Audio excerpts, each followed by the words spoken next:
মনে হলেও অ্যাডভান্স লেভেলে এই জিনিসগুলো অনেক বেশি ইফেক্টিভলি কাজ করে। এখন পরীক্ষার আগের রাতে যদি মার্কস ডিস্ট্রিবিউশন এবং টাইম ডিস্ট্রিবিউশনের ব্যালেন্সটা আপনি করে যান, অনেক সময় আপনি ইমপ্লিমেন্ট করতে পারবেন না।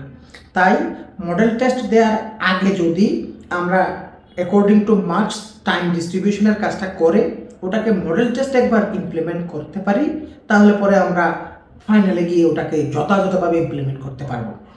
এরপরের কথা হচ্ছে, এই সময়ে এসে শেষ সময়ে এসে একজন রিটেন প্রার্থী প্রত্যেকটা সাবজেক্টের রিটেনের সিলেবাসটা সামনে রেখে টপিক বাই টপিক চেক দেয়া। টপিক চেক দেওয়ার ক্ষেত্রে দুটি কাজ করবেন। ইতিমধ্যে আমরা 35 থেকে 45-এর যে সমস্ত রিটেন পরীক্ষা গেছে, প্রশ্নগুলো প্রতিটা সাবজেক্টের প্রিভিয়াস প্রশ্নগুলো অবশ্যই আমরা দেখেছি এবং প্রশ্ন সম্পর্কে আমাদের ধারণা আছে। আমরা লম্বা একটা সময় পেয়েছি রিটেনের প্রিপারেশনের জন্য। তাহলে এখন যদি আপনি আরেকবার সিলেবাসটাকে চেক দেন, অনেক ক্যান্ডিডেট আছে যারা লিস্ট অফ কোয়েশ্চেন্স, সাজেশনস এবং নোট, ইভেন্ট গাইডের ওপর ব্লাইন্ডলি নির্ভর করে ইতিমধ্যে প্রিপারেশনটা নিয়েছেন। সিলেবাসটাকে টপিক বাই টপিক চেক করার কাজটা অনেকেই হয়তো করেন নাই। রিটেন যেহেতু এমসিকিউ নয় পরীক্ষাটা, যেহেতু রিটেন, এমন অনেক বিষয় আছে যে এই বিষয়গুলো একবার চুপ বুলিয়ে নিলেই পরে ওখান থেকে আপনি কিছু একটা লিখে আসতে পারবেন।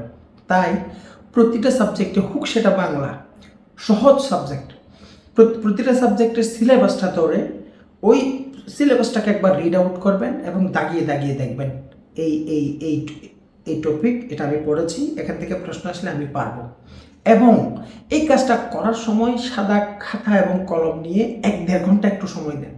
এটা কিন্তু অনেক বেশি এগিয়ে দেবে এবং অনেক আনকমন ছোটো ছোটো নাম্বার ছুটে যাওয়া, ইন্টারন্যাশনাল অ্যাফেয়ার্সের ছোটো প্রশ্ন ছুটে গেছে, ধরুন বাংলায় ব্যাকরণের একটা প্রশ্ন ছুটে গেল, অথবা বাংলা সাহিত্যের একটা প্রশ্ন আপনার আনকমন চলে আসলো, অথবা বাংলার বিষয়গুলিকে ছোটো একটা প্রশ্ন একেবারে আনকমন চলে আসলো, বিজ্ঞানে অনেক প্রশ্ন আনকমন চলে আসতে পারে। এই টাইপের বিষয়গুলো কিন্তু দেখেন 5 নাম্বার 3 নাম্বার অল্প অল্প ছুটতে ছুটতে এটা কিন্তু 30-40 নাম্বারে চলে যাবে। এই 40 নাম্বার থেকে নিজেকে বাঁচানোর জন্য কোনো অ্যাক্সিডেন্ট যেন না ঘটে, এর জন্য এই সিলেবাসটাকে দাগিয়ে দাগিয়ে একবার চেক করা। কোনো জিনিস একেবারেই পড়া হয় না এমন জিনিস পেলেই পরে ওই বইটা, ওই সাপোর্টিং বইটা খুলে ওখান থেকে একবার চেক করে নেওয়া।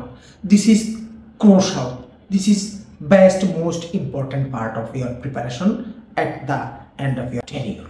যে কাজ, এই কাজগুলোর মধ্যে আরেকটা কাজ হচ্ছে প্রত্যেকটা সাবজেক্টের জন্য syllabus topic by topic check করে ওটাকে রিভাইজ করে নেওয়া, একবার যা আমি শেষ করেছি কিনা এই জিনিসগুলো করার পাশাপাশি